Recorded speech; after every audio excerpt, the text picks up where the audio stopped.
Do you avoid conflict? Do you find yourself to be a people pleaser? We got the answers you're looking for tonight. Let's go.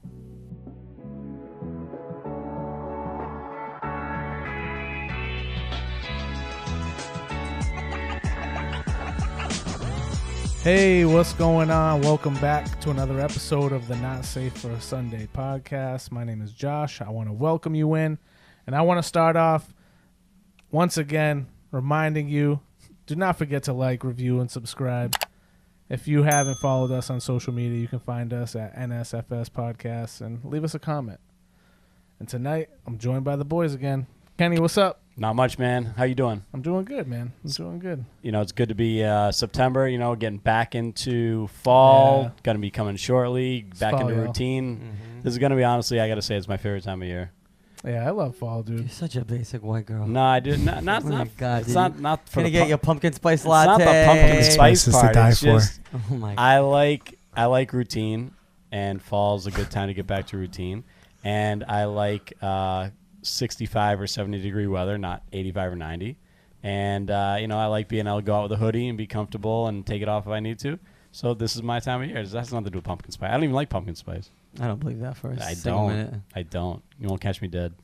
I'm going to take a picture and post it I on like- my Instagram the I next like- time I see you. I with like one. pumpkins and I like spice, but I don't like them together. Way to circumvent the issue there. Daniel, what's up, man? Dude, I just had a great trip to Maine with the in-laws. We heard all about it. Oh, yeah. We went up to Bar Harbor, went up to man. Acadia. Let me tell you. Yeah, we heard all about We're doing it. this again. We're doing this You're the again. one that did it. You're the one that You did really it. did it, because I actually heard that this time there was an No, incident. don't even start. We're not talking about the actual incident this time, all right? We did know, the whole fake one last time. Yeah, we buried it last time. Bury the Yeah, I lead. don't know. 6-hour trip with the in-laws, bound to be one. We had a great time. A nice Airbnb right on the water. Hmm. Yeah, it was great. It was a great Nice. time. Nice way to close out the summer. What's your take on fall, dude? We're not quite in fall, but it's coming. I'm a summer boy. Yeah. I'm a summer boy. I always loved summers. I loved the warmth. I loved the no school. I loved what, I could be home. And then I was a teacher, and I loved it even more Yeah, I bet. than I did when I was a kid, I'll be honest with you. And now I work in the summers, so it's lost a little bit of its shine, but But he works with me, so that just bumps it way up. yeah, definitely. Do you like pumpkin spice? Are you not a pumpkin I'm gonna spice bring guy? one in for him tomorrow. Oh, I good. don't even Yeah. like it. I I don't even like it. I can't say I've ever had pumpkin spice. I'm not gonna lie. What? I'm Where have you been? I have my one order that I always order, and it's been my order for years. And when I order it, it's a light caramel hot latte. It was back in those dog days of summer, those 100-degree days. Went over to our friends of the pod, Java Shack, We love them. and it's like 100. It's 100 degrees, easy 100 degrees out. And I'm like, oh, I'll take a light. She's grabbing the ice cup. I was like, it's all like a light caramel hot latte. She goes, hot latte? What a freaking Portuguese. And sure enough, dude, I was getting my Jeez, hot dude. caramel latte. Yeah, no. That's not for So, me. yeah, I've never done pumpkin spice. How about you? You do pumpkin You spice? need to indulge, yeah. Yeah, you need to. It's not my favorite. I've but tried it. I don't like it. And then like a year or two will go by and somebody will like kind of sucker me in and be like, oh, you really got to try this. So I'll try it and I hate it again. Disappointed every time? Yeah, it's not good. I don't care. How about you, Booth Boys? Who's the pumpkin spicer in there? I hate to break it to you, but you've had pumpkin spice, and I'm gonna explain this to you. Who, me? No, Oh. Daniel? Daniel. Is this the yogurt Oh, thing here we all go. over Here again? we No, go. no, Down no. the rabbit hole, dude. No. Have you eaten a lot of pumpkin pies in your life? Jake, I can't say I've ever had pumpkin pie. Really? So your whole Wait a theory's second. debunked. Yeah, it is debunked. I don't believe that though. I don't believe that either. I was Oh, gonna here say we if go you've again. had pumpkin pie, there are spicy pumpkin pies, like a little bit of spice, where you're like, oh, I don't want another bite of that one. Pumpkin pie is the worst pie. Used to be my favorite. It's the worst pie. I don't really have a favorite now, to be honest with you. I didn't Maybe a- like I didn't banana ask- cream pie. I didn't ask your favorite pie. Oh, Back Nobody asked me. to the chicken place. That's a callback to a couple episodes. That's a callback to when I didn't ask Jake his favorite chicken wing place. 14 minutes and 7 seconds on that podcast to be exact. Thank you to our commenter. Oh, yeah. They timestamped that. Yeah, they timestamped Oh, that man. comment. They were very, very much very much found the humor in it. Spencer, what's up, man? Same old. Rocking the shades? Yeah, I was trying to dial in my inner power line. Oh, okay. If you know, you know. Yeah. There you go. Man, you got these deep cut references. Sometimes I have no idea what you're saying. You never saw a Goofy movie? Never. Oh my God! Wow, Goofy movie. No, see, I wouldn't get the reference though. Powerline is the artist that they're like obsessed with in the Goofy movie. See, I don't retain that type of information. I'm like, okay, I saw it. I can tell you I saw it, but that's it. You have to. I highly recommend when you are a father, Spencer, to rewatch a Goofy movie. You'll see it from a completely different perspective, dude. Can I just say on a Goofy movie, me and my cousin Sean, who's like 36, 37. All right, so he's in my Q zone. Me and him since at least 2017 have been having this debate about which Disney movie has the best soundtrack, which it's easily Hercules. But he would say he thinks it's Goofy movie, and we've just been. I've never heard that take in going my back life. and forth about that ever since. I mean, Tarzan's up there. Phil Collins. Tarzan is way up there. I mean, Tarzan Tarzan's got one song that you care about. I mean, what? Come on. You'll Be in My Heart. Strangers Like Me. I mean, Tarzan's definitely up there. What's in Hercules? Because that's everything, the whole thing. Zero the hero. Come on.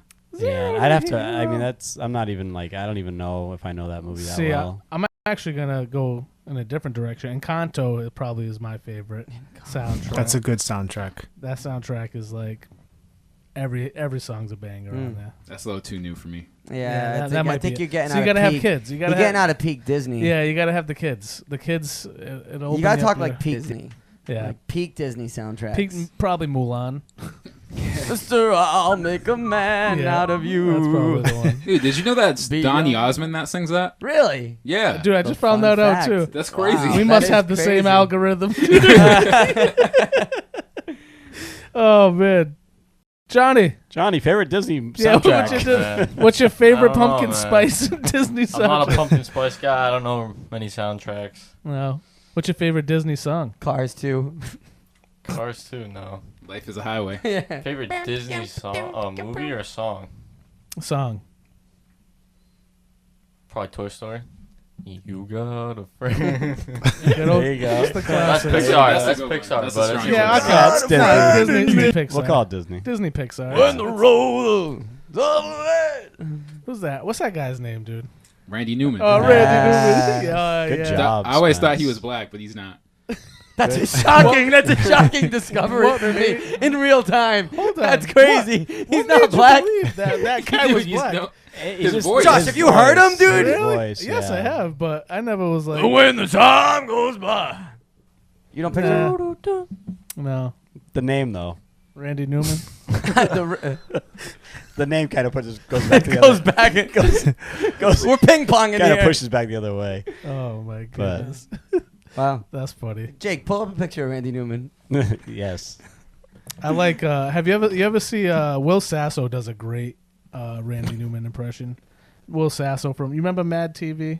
Yeah. I think I know you're talking Will about. Sasso's a comedian. He does a Wow. great Randy That Newman. I would never Wow. imagine a voice like that to come from a man like that. 'Cause he looks like a turtle, dude. What am I looking at? This is crazy. So Wow. you gotta look this up later, Daniel, because you'll appreciate it, dude. So Will Sasso does an impersonation of Randy Newman, but singing songs for Star Wars. It's hilarious, Really? dude. Yeah, it's really good. It's really good. Oh man. I'll have to take a peek at that. So I experienced something for the first time this past week, and I wanna kind of get your guys' takes on it. So I went to Wendy's, and I also went to Wendy's. went to the drive-thru, I also went to the drive-thru. and it is now AI. Yes. Really? I saw All that. AI. Wow. Yeah. I didn't know that. So AI takes your order, and yeah. So it Did you was. see the disclaimer they have that they record your voice and stuff? Oh, I did not see. Oh, that. I did didn't- not. yeah, I Yeah, didn't they know that. record your voice. Wow. And if you don't want that, you can just say crew member, and a real person will start taking your order. But they record you say crew member. That's all they need. That's all they need. Yeah, whatever. They Wow. can have it. You can get my voice on the internet. You can find me at NSFS. Like and subscribe, hit that notification bell. But Josh talks. yeah, hashtag at Josh Talks. What'd you think, Daniel? It's definitely interesting. Yeah. It's weird to not have like a real human taking my order, and like you see it. It's like it's got like the microphone logo, and then it's like writing out what you're saying, and then you just see it like taking your order, putting everything there, and tells you what your total is and the drive up. And I even kind of got creative. I'm like telling it. I'm like moderating my order to see what this thing's capable of. I'm like, I have a coupon on the Wendy's app, and bloody thing nailed it. I mean, honestly, it was probably better than talking to an employee. No, I think it's like today's I think it's age. efficient. I think it's pretty efficient. Yeah. I mean, think about it. I mean, We're all gonna be now out of you can work. have all these people just like making the burgers Yeah, I and feel not like having the to talk lines to will be- employees. Much smoother.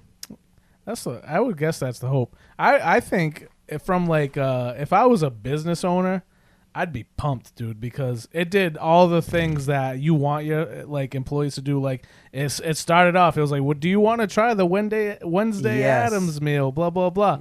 Then I You order have to my say no. yeah, and then I order my meal, and it's like, "Do you want to get the meat? Make It's this a medium or a standardized. large or whatever?" See, I'm totally the kind of guy that will just say crew member every time, just out of spite. Really? Oh, Do you also go to no, the dude. cashier instead of the self checkout? Same premise. I Same can't- premise. I can't even tell you last time I had that choice, to be honest with you. So, Dude, you're at Stop and Shop all the time. are you talking about like McDonald's or Wendy's or No. the grocery store? No, grocery store. Oh, Home Depot. Walmart. Yeah. Well, Home Depot, you don't have a choice anymore. Yeah, they're all. they don't have registers anymore. Yeah, like, they're with cashiers. all. So, Stop and Shop depends. Same premise. Your logic's flawed. Well, I've been to Stop and Shops. I Gotcha. also debunked you. I go Who so else am I many- debunking in this episode? See, I go so many times though. It's Hashtag like if there's debunked. a really annoying cashier person, I definitely avoid them. So See, I'd say cashier every time. Really? Oh, you're cool. No, I never go to the cashier. I'm always self-checkout. Yeah. If there's the option, I don't care. I'm going to that's self-checkout. that's why there's no more jobs. Well, I'm a better Thanks a lot. employee. Great and job. I'm a better employee than I know what I'm capable of.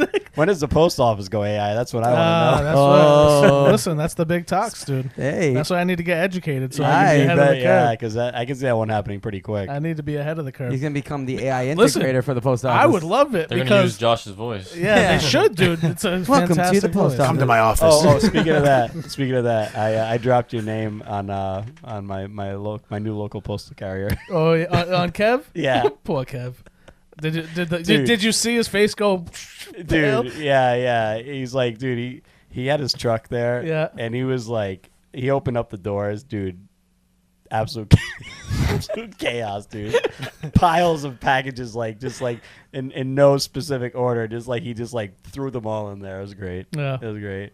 Do they load their own trucks? Yeah. Like, Oh my god. so it's dude. whatever system they want. Whatever system they want. That always blew my mind. I'm like, how is it like sorted in order and like This is the same guy too that delivered us like the wrong mail. Like after I talked to him about it like 17 times. Is that still occurring? No. We'll No, we'll take this off air. Yeah, this is an off-air We'll take conversation. this off air. We're starting to ride a fine line here, Yeah, boys. we'll take this off.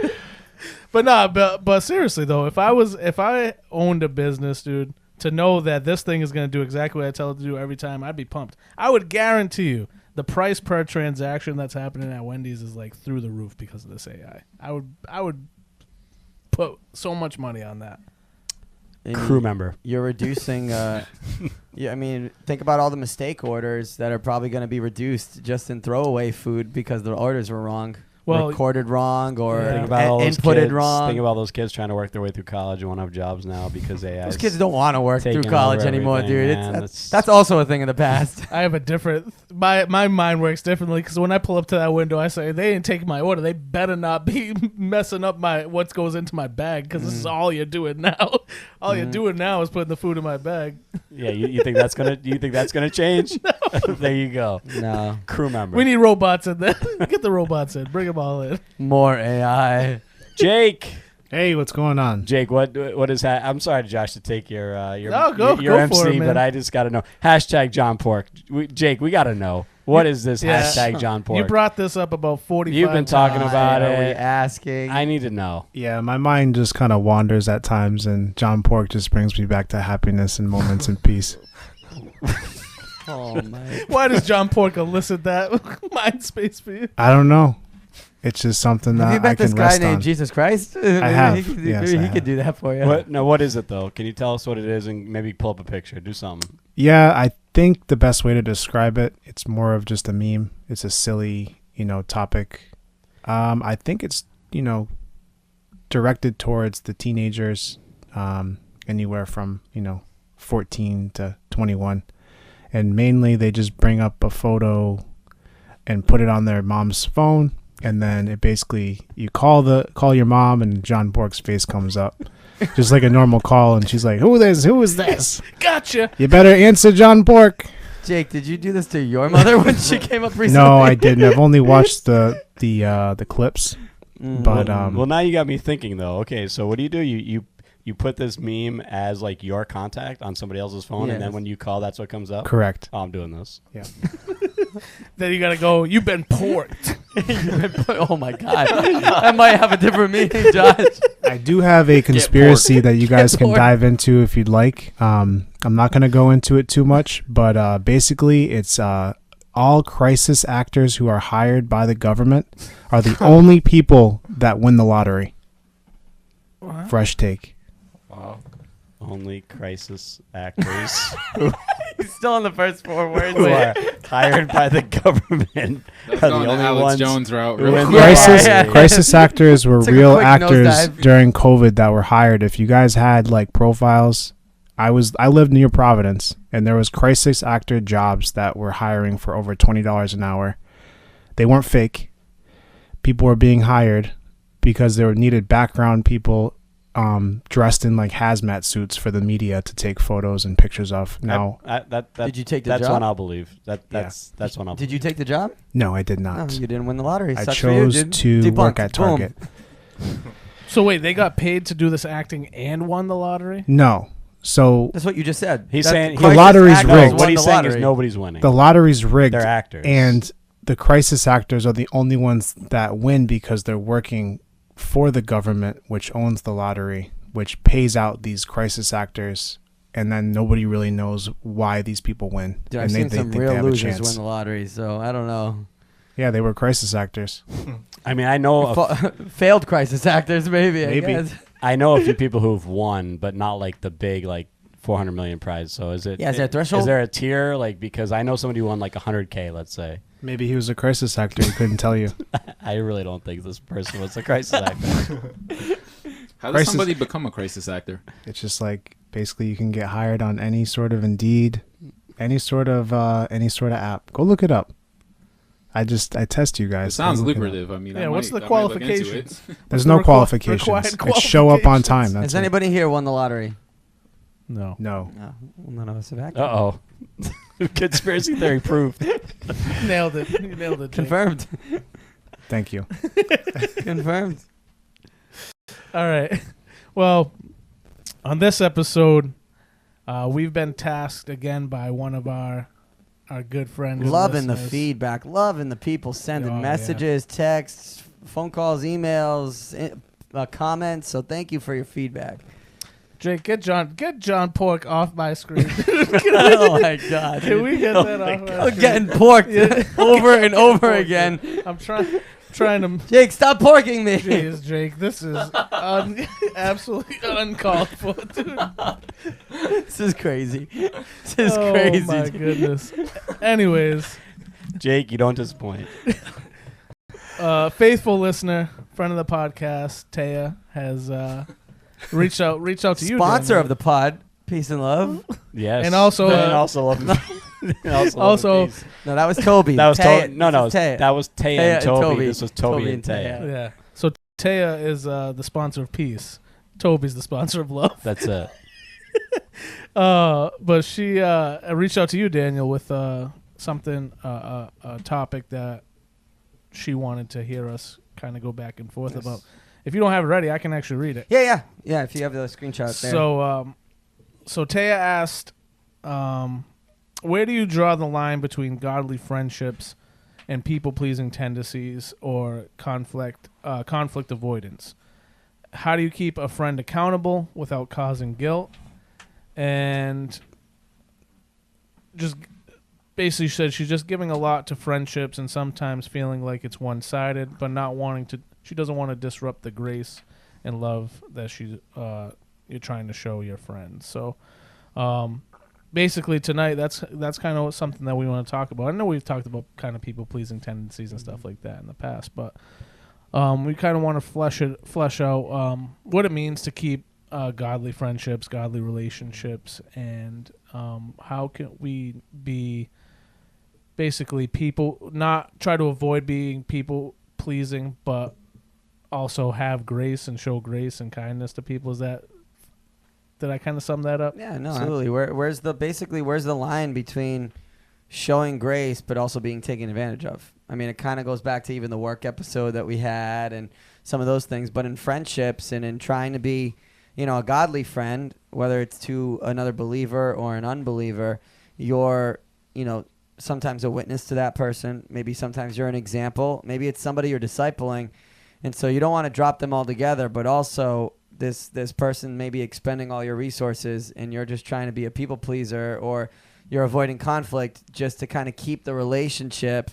But really, it's not like a mutually beneficial relationship, and it's also just draining you of all your resources, which you're not then able to give to other people, is the way that I understood it. So it's a great explanation. It's a one-sided, feels like a one-sided effort, basically. Yeah, it's all give, no take. You know what I mean?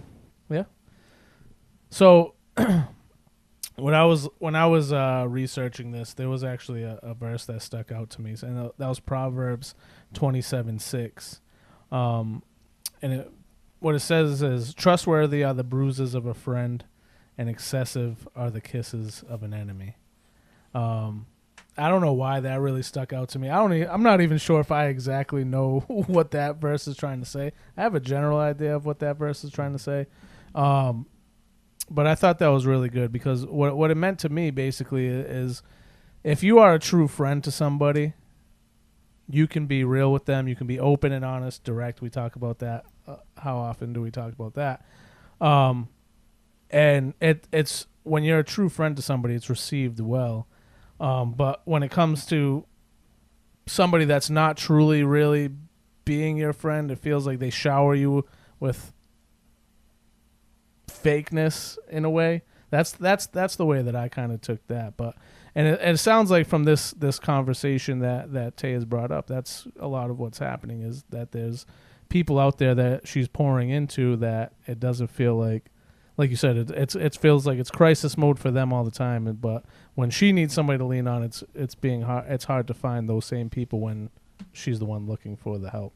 Yeah, I think friendships are hard. I mean, just in general, friendships, relationships, they're difficult because we're dealing with fallible people who are going to fail you. And at some point, friend, husband, wife, boyfriend, girlfriend, fiance, mom, dad, it doesn't matter the relationship, people are going to disappoint you. And so, or there's going to be times where, maybe you're pouring a little bit more into the relationship than the other person is. And, I think Taya's larger question is, at what point, when it seems like that you're reaching that fork in the road where maybe it might be time for you to make that decision to say, okay, is it time to, cut ties and move forward, or move in a different direction? Not necessarily to be mean or to cut this person off and be a jerk about it, but just to start to value your own time and value your own resources a little bit more, to understand, like, it might be time to just start moving in a different direction away from this person. I think it's a valid question. I think it's something that, as humans and as people and as Christians, as friends, we've all kind of gone through and questioned ourselves. And it's so hard that moment you're talking about is like so awkward, because typically you don't like come right out and be like, hey, this isn't working. It's more like you kind of like do like the slow walk away or the distancing, and then, the person kind of gets wise to it and they're like, hey, you've been distant, or hey, how come we don't hang out like we used to, you know? And so just you saying that just brings back, the thoughts of like when that's happened, how hard it is. And so, but I do think, like, as we mature, I think open, honest, direct, right? I mean, as we mature, there may come a time, there probably has to come a time where, we're a little bit more forthright with people about, hey, it's because of this, or it's because of this, or I've been pouring into you so long, and, and there's no reciprocation, or, it goes in one ear and out the other, you know what I mean? It just seems like you only call me when A, B, or C, D, or D happens. So, that's hard. That's definitely hard. And maybe that's born out of some of her question is like, now what? How do I handle this? What do I do? What's the best way to... And I think reading between the lines of her question, I think that's where the people-pleasing aspect is probably going to come in, is when you become a people-pleaser, you don't want... Having that tough conversation is hard because you don't want to hurt feelings. You don't want to disappoint. Yeah, you don't want to That's disappoint the whole this person. people-pleasing issue is not wanting to disappoint. Yeah. Is this... I think we've talked about this before. Is this something you can, you relate to, Daniel? Like, do you feel like that's a lot of... I can definitely be a people-pleaser.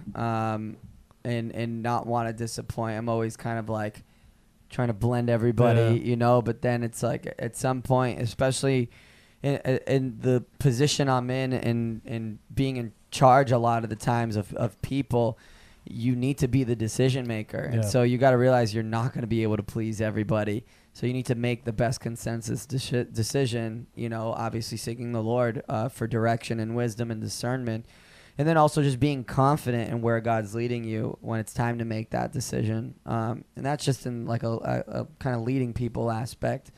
In a friendship and a relationship piece, I can definitely relate to that as well, just on a personal level. And I think we might even though some people might not be people pleasers, maybe they are just for certain people. And so maybe those relationships have forced them at some points to get to a place where they're even acting out of character themselves, and they're avoiding conflict and such. And I think it's just important to, again, surround yourself with godly accountability, that there's people who are going to call it out in you when they see you kind of being taken advantage of, or when they see you, avoiding conflict, or, trying to please people, that they'll be right there to call your bluff, to call you out on it. And just in general, I think it's relationships. They're just so complex. And again, like Serena's question, I think it can be so circumstantial, some of these things, that it's hard to just say black and white where that line is. But I think if you're getting to a point where you're just kind of begrudgingly agreeing to be with this person or hang out with this person, or when you're agreeing to plans and you're like, oh, I really don't want to go. Like, you've reached that point where, it might be time to sit back and reflect on why you're feeling like that. Because number one, it might be something internal within you that you might need to change or deal with. Number two, it might be something circumstantial within the relationship and the dynamic of the relationship.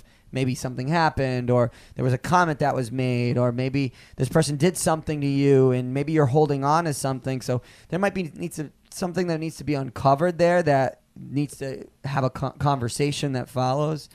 But yeah, there's quite a few different pieces to this that are kind of like warning signs that you're reaching that point where a friendship's not in a healthy place. Right. And okay, when you start to feel some of those feelings, what can you do about it? And I know we say it all the time, but it is that open, honest, and direct conversation.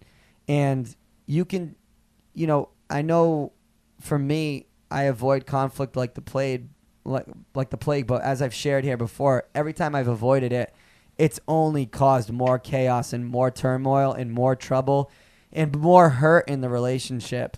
Whereas the times where I was more direct and I was more confrontational in a loving way, in a loving approach, in a real dynamic out of care and concern and value for the person in front of me, but also the relationship, it ended, astronomically better than the former.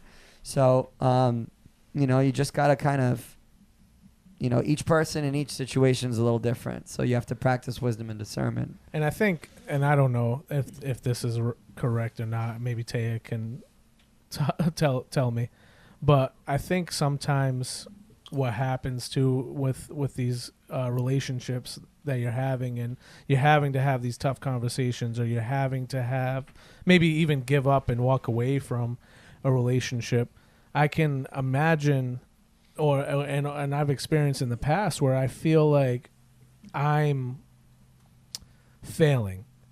I'm failing to, if God calls us to be loving and kind and love on people and be there for them and be able to help where we can, and I'm now throwing in the towel and saying I'm all done, I can't help.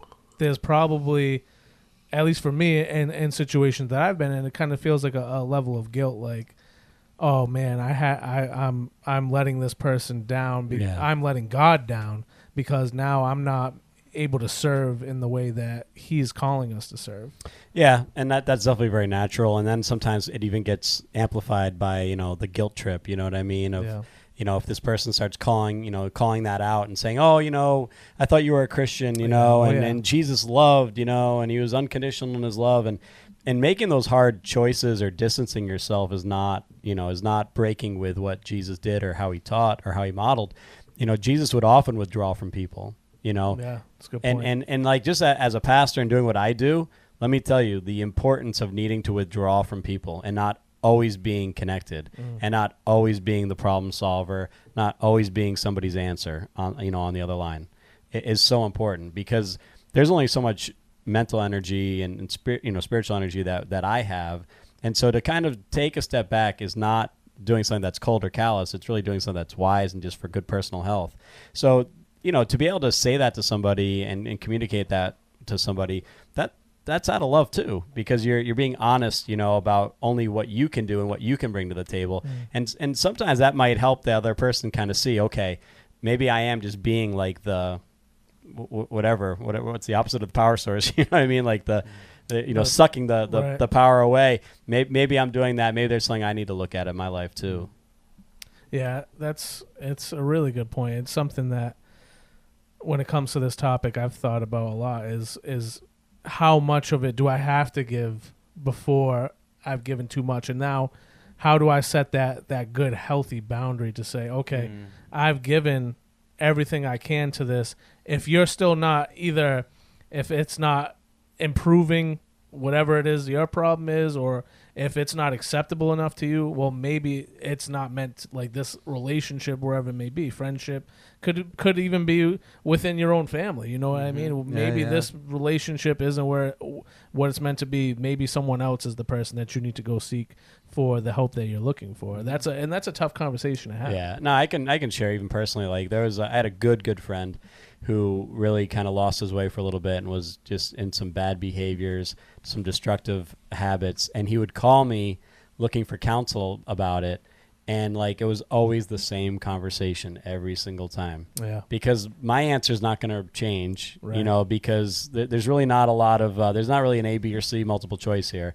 It's like, no, you really got to stop doing this and move it here, And so it'd be 1, 2, 3, 4. And really by that third or fourth time, or I don't know how many exactly, but it was like I told him, I said, listen, if this is only what you're going to call me about and it's always going to be the same conversation and you're never going to take what I'm saying, I said, I don't want to talk about this anymore. Just record my voice. You can play it. No, seriously. Just get the phone I call. said, call me for anything else. You got a flat tire, something's going on, whatever. I'm here for you always, but not on this anymore. I'm no longer in this conversation. That's good, man. Because I've told That's you 3 or hard. 4 times, and you're still looking for some like hack that's not there. God's not going to bless this because you're living out of His will. Right. You're living in sin. God's not going to bless it. So here's what you need to do. Oh, no, but what do you think if it? No, I'm all set. I'm done.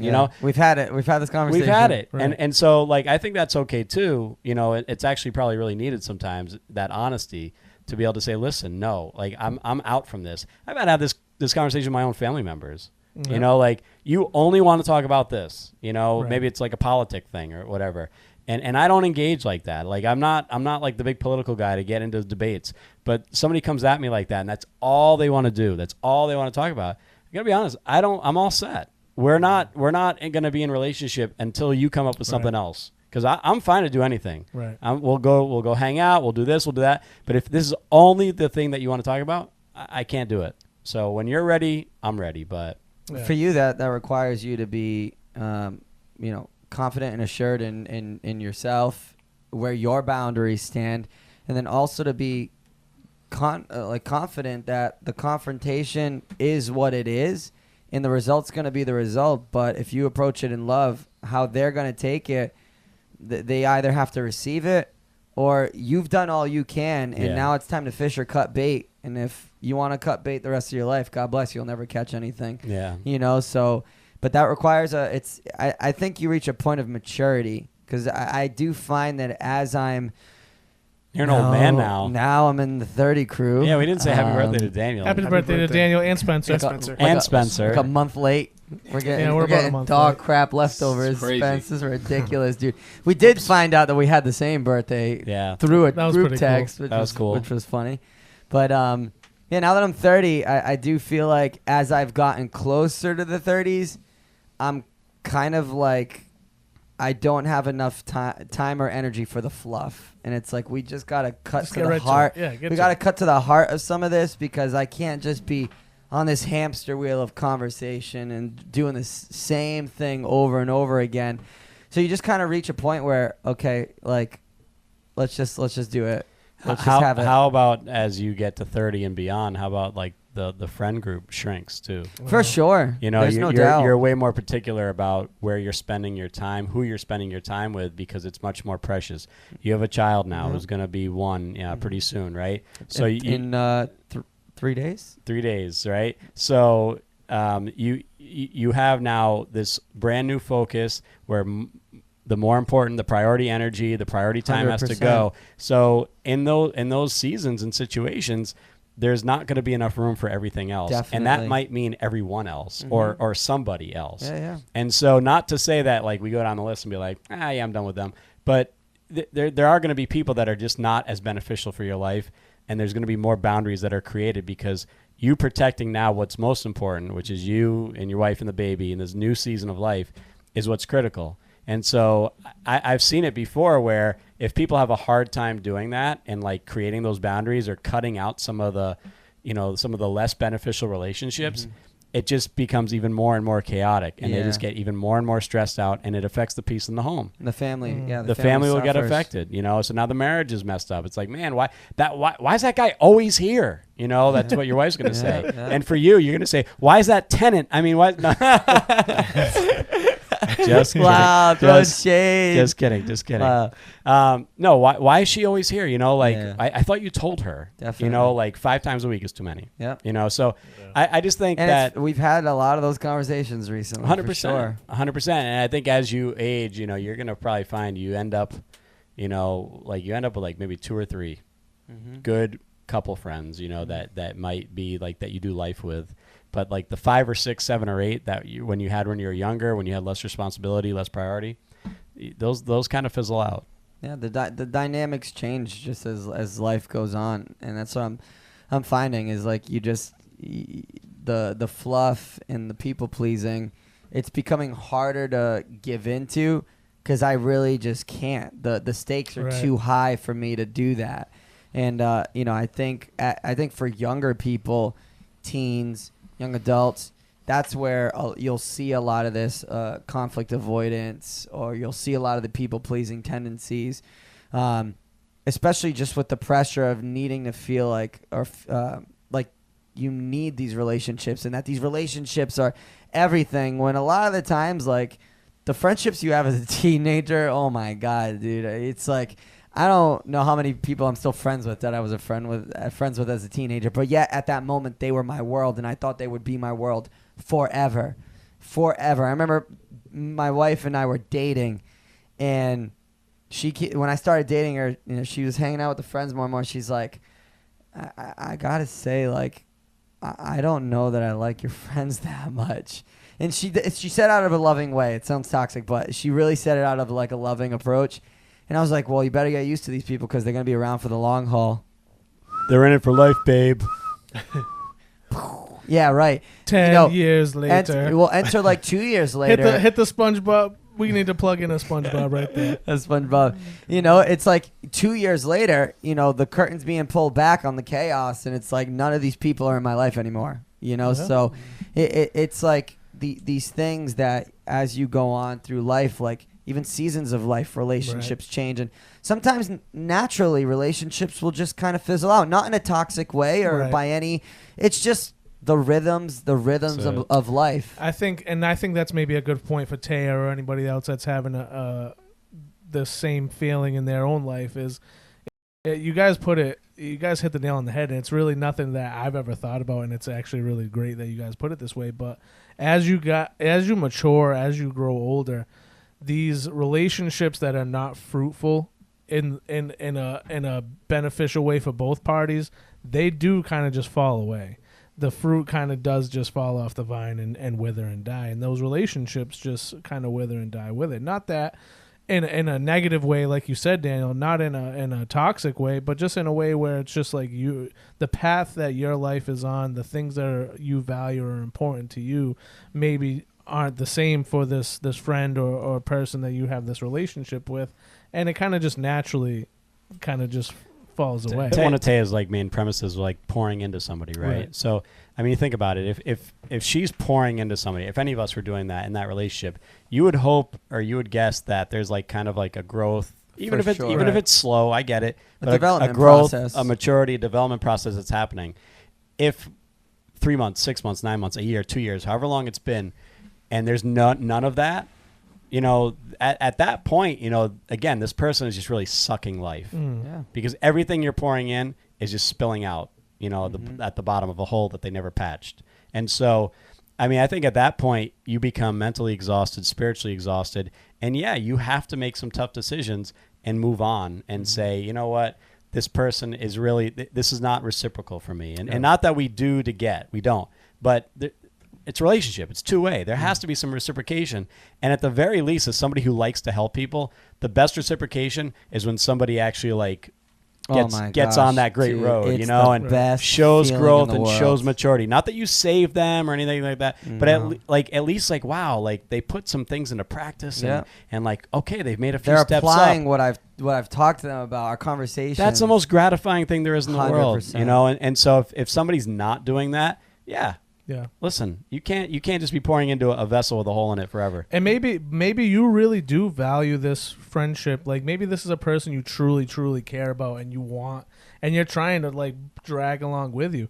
Maybe it's something as simple as like saying to them, like, do you feel like we're both showing up in this friendship? Maybe just opening up a conversation in that way. And then let's have some reflection together. Like, do you feel like we're both showing up in this friendship, and in what way do you feel like you're showing up? And then maybe see where that conversation goes and see what kind of response you get, and maybe that will lead you to either say, all right, this is something I do continue to value. Doing this, I'm not doing this. I'm not continuing to hold this relationship or this friendship out of guilt. I'm doing it out of conviction because I care and I love this person and I want this to be valuable. And then maybe you guys have a different jumping off point to go and figure out, all right, how do we move forward? Yeah, and I think even being honest in the fact that, like, do you realize that, like, you do this? Because half the times I think people don't even realize what they're doing. Yeah. They're just so stuck in the rhythm and so stuck in, like, the routine and, okay, when this happens, I do this. Right. You know, when my husband crosses me, I go and call Bree and I complain. Okay, it's like, do you realize that every time this happens, something goes bad, you're calling me and it's you're because doing you're this, chasing this, and I'm saying this, and you're not doing it, and then the next time it happens, you're calling me again. So it's like, where's the conviction in the desire to change? You know, and when are you going to start to apply? Like you said with that relationship, it's like, I've had this conversation. Like, God bless, peace out. Like, I can't. I'm here for you. I love you to death. Right. Like, I want to continue this relationship, but on this hill, I will die. We're not doing this anymore. If you're not willing to put these things into practice, if you're not willing to, you know, be discipled in these areas, I can't open myself up to you, because at the end of the day, you also have to guard your own heart, as the word says, because now you're going to be resentful, bitter. You're going to avoid, and now it's going to lead to more friction and more chaos that is unnecessary, all because you're really just scared to kind of just say, in this area, I won't. And then there's the thing about the home disruption, because Big that's time. that's a lesson you have to learn. Hopefully, not a lot of times, but Yeah. as somebody who's like a giver or a helper or somebody who's there for people, you learn it. And it's like, you get to the point where you're like, all right, I am not going to get in a brawl over my wife for this fool for the 5th time because, I fell for it again. Yeah. You know what I mean? Yeah, It's Shame on me. like, I'm really in need again for the same issue 27 times down Right. the line, And it's like, no, because what does that do? That's not just resentment from me towards this person. Now my wife's resenting me For sure. because I'm making a bad decision. I'm making a poor choice because Yeah. she knows she's Right. already 10 steps ahead on this. She already knows why he's Right. calling and what he's Oh, calling yeah. about and what Yeah. it's going to be. And she's like, don't answer, but there I go. Hello, So, yeah, no, there's a lot of guarding and a lot of protecting that has to happen. And we can hold out hope that people will change, and this time it's different. But eventually you get accustomed and you understand the patterns. And if it's like Daniel said before, every time this person calls, they're calling to give me some bad news that's happening in their lives, and they're looking to me for something that's uplifting them. Well, at some point, you got to realize that you are enabling this person. They're no different from a drug addict that's seeking some high. They're seeking you for some type of relief in their life, some type of comfort. And at some point, if you're not helping to change their pattern, then you're enabling them. You're not helping their growth, like you talked about before, pouring out into people and helping their growth. You're just enabling them to continue. All right, I got my dose of Taya for the week. I got my dose of Daniel for the week. Yeah. Now I'm gonna go back out, do the same thing. And now I know I can come back to this well anytime I want. Once that crisis hits again, I'll just come and little Daniel. And don't feel bad about cutting them off, because there's another enabler just like you who's just ready to take them on because they're hopping. Maybe your holding on to this person is actually prohibiting their growth, because maybe they need the next person who's going to speak something just a little bit differently, that it's going to click for them. And understanding where it is that it's like, okay, my season in this area of this person's life is over, and it's time to release them into the hands of another person. Because we have to remember, our number one call is to go forth and make disciples. And like, if a person's unwilling to be discipled, if they're unwilling to yield to the lessons and the wisdom and what God's trying to speak through you to this person, if they're not willing to listen or willing to change, if they're not willing to develop and apply these things, now you're holding growth for this person who's waiting for somebody to disciple them, but you're pouring all of yourself into this person who's unwilling to apply, unwilling to learn, unwilling to grow. Meanwhile, this person is willing to grow, ready to learn, ready to listen, ready to be taught, but they're off to the side because you're wasting your time and energy and all of these resources on somebody who, like you said, is just sucking all the life and all of the energy out of you and not doing anything. And so sometimes, you have to, and Paul says it. I'm going to read Galatians 1:10. He says, obviously, I'm not trying to win the approval of people, but of God. If pleasing people were my goal, I would not be Christ's servant. That's right. Doesn't get more clear than that. That's right. Doesn't get more clear than that. And so we're really called to, serve Christ. And when he calls us to disciple, he calls us to be honest with one another and share the truth in love. Those are things that we need to be doing and not hesitating, knowing that, like, imagine if Jesus was a people pleaser. Imagine all the things. Imagine if the rich young ruler came to Jesus and, I've obeyed all the commandments. Mark 10, I've obeyed all the commandments, Jesus. Am I good? And it's like, if Jesus was like, yeah, keep doing your thing. You're doing amazing. But Jesus was like, no, like, I'm going to get to the heart of it. There's more. Sell all your possessions. Right. Then, so it's like, Jesus, if he was a people-pleasing God, he would just affirmed him and told the man what he wanted to hear. But instead, Jesus always cut to the heart of the issue, because that's what a godly friend does, and that's what a Christ follower does. Is we cut to the heart in a loving way, of course, but never shying away from truth. So this is going to lead into my next question. It's perfect. Thank you, Daniel. When do you speak up and say something?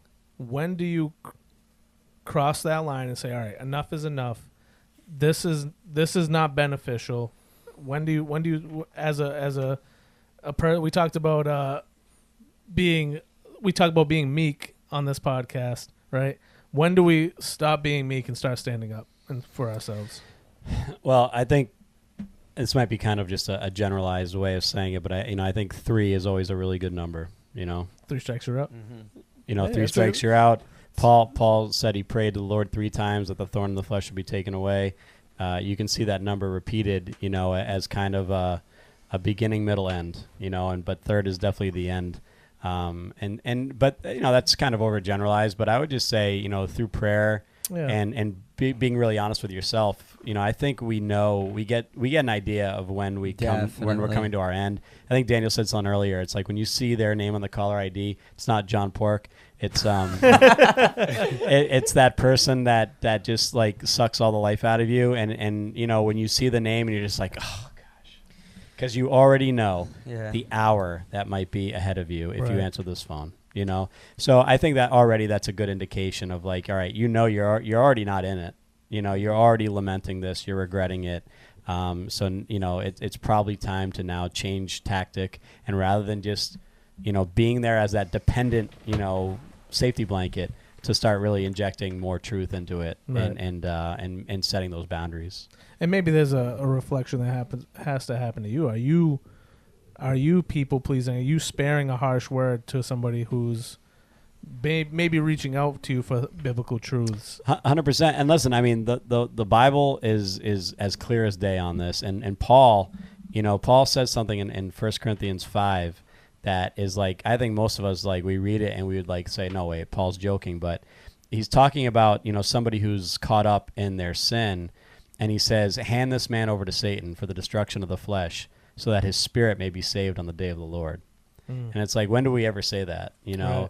But it's like he's so lost in his ways until he starts paying the consequence for what he's doing and feels this destruction. Right. Then maybe he'll open his eyes and be saved and go cling to God. But for now, he's so lost in his sin. He needs to face the consequence of what he's doing. And that's something that we never want to see because of our compassion. Right. We never want to see people do. And it's funny, as Daniel was saying, it kind of reminded me of that relationship that I had, that friend that I had. That's kind of what, like, word from the Lord or whatever, the conviction that I had was that, like, I need to let this guy go. And in my mind, it was either to God or to Satan, because one way or the other, me coddling him and holding him and just being that little dependency thing is not allowing him to walk this road out to its end. Yes. So that he might find, okay, I screwed up. That's a good word. As long as I kept kind of taking that call and I kept doing these kind of phony counseling sessions, he never got to the end. You were the net that was always cradling him from experiencing the final, like, maybe breakthrough that he needed or realization that he needed. That was it. And so that's what the conviction I got was, like, let him go. Let him go. And it seems cold. It seems hard. He was a good friend. He still is now to this day. Thank God. It got better. But at that time, it was really hard to do that. But that was like the conviction. Let him go. He's either going to go to Satan and he's going to really take this thing to the end, or he's going to go and he's going to bang his head and go back to the Lord. And that's what happened. Because we talk about it all the time. How many times do we see where God allows something to happen, like with this guy that you're talking about? He maybe does take that road, and Satan starts to toy with him a little bit, or some tragedy happens, and that's the time that God uses it and says, now his eyes are open. Oh man, yeah, everything that Ken was saying to me finally kicked in, and they might come back to you. He might come back to you with a phone call a year, 2 years down the road. And you'll be able to tell at that time, yeah, this guy's different. Yeah, there's something different that's happening. 100%. Yeah, no, you can always tell. You can always tell when somebody changes because they start talking differently. They start talking a lot more honestly.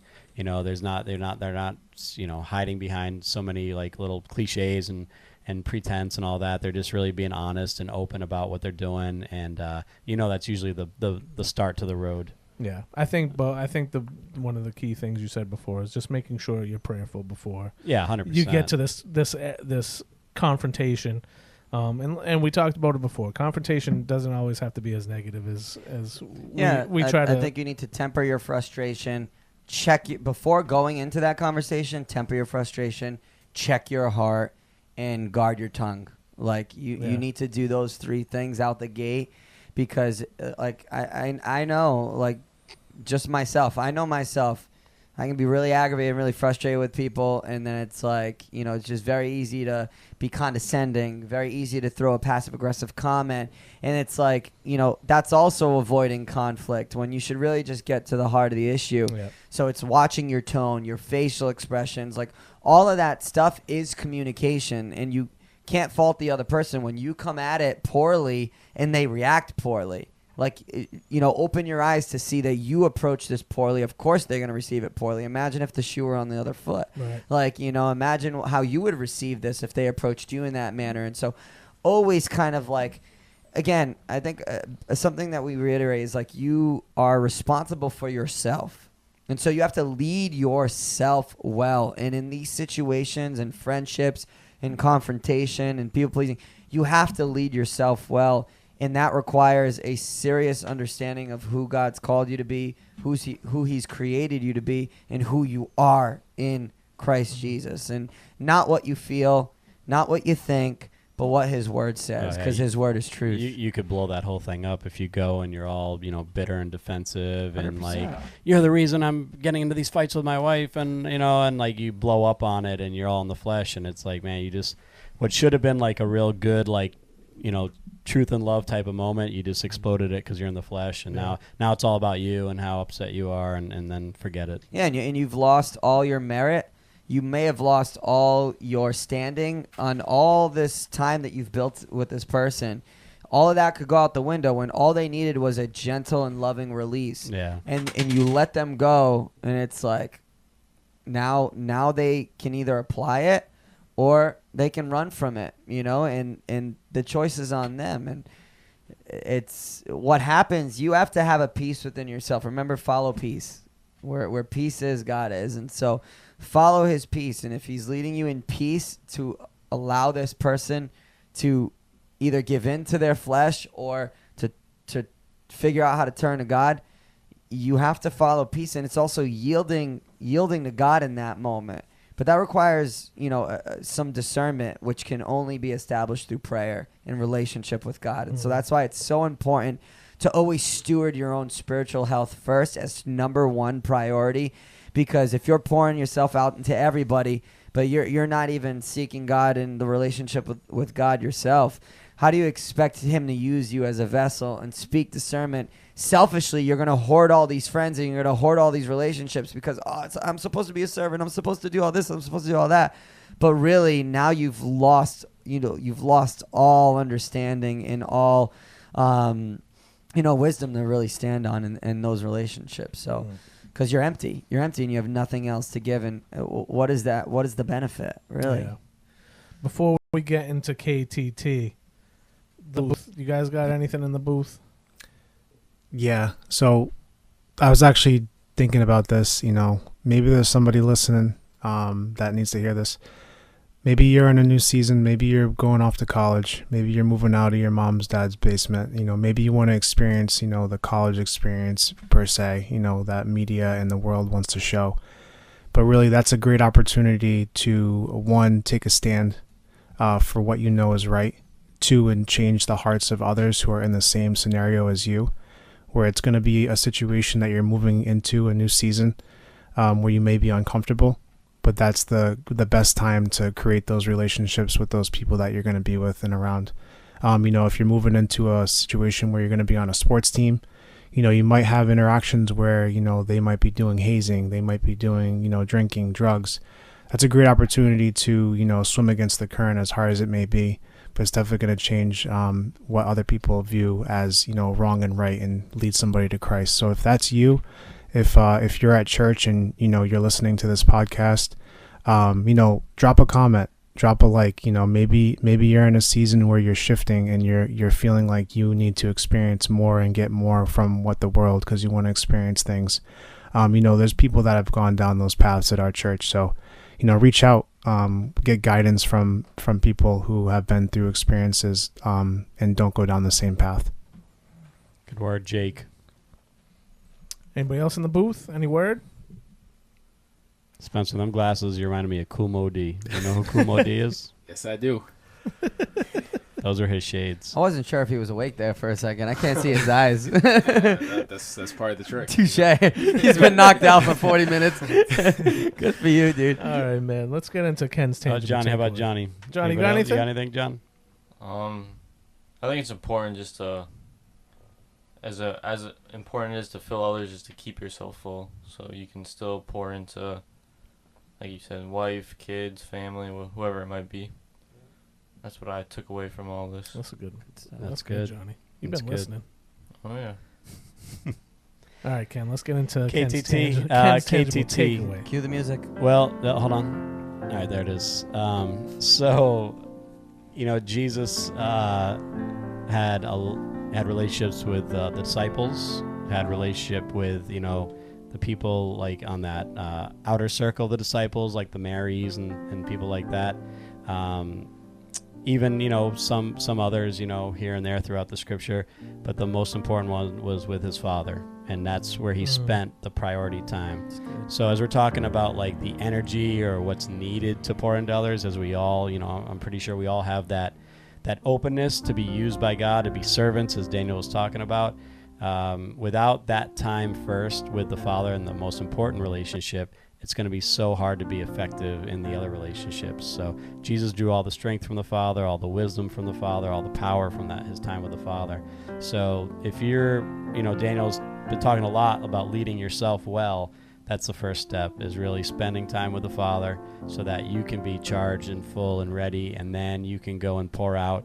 And then, when he was empty, he stopped.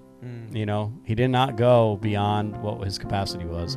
He stopped, and then, again, spent time with the Father, rested, and did it again. So just make sure you're resting, personal health, but also the Father being, it's his job to save, not ours. So let him do the saving. I'll just be my vessel, do my little part in my little corner of the world. I love it, dude. Always good. It's becoming my favorite part of this KCT, podcast. hashtag. We just got to make the whole So thing. yeah, I was gonna say, pretty soon we'll just sit here and ask for his KTT of the day. Our KTT. Oh, man. Well, Teo, we hope we did your question some justice, and Hope so. hope we were able to fill you. Thanks for the sign, by the way. Yeah. Well, she's the peace part of the sign. Lord, deliver me from these people. We hope that you, the listener, were also enlightened by this conversation, and if you do have these kinds of relationships in your life, we hope you're able to navigate them a little better after listening to this podcast. But like Ken said, don't forget, everything goes back to the Father. So make sure you go back to God and take whatever your issues are to Him, and let Him guide you in whatever it is that you need to do. So until next time, Love and peace. Peace and love. See ya.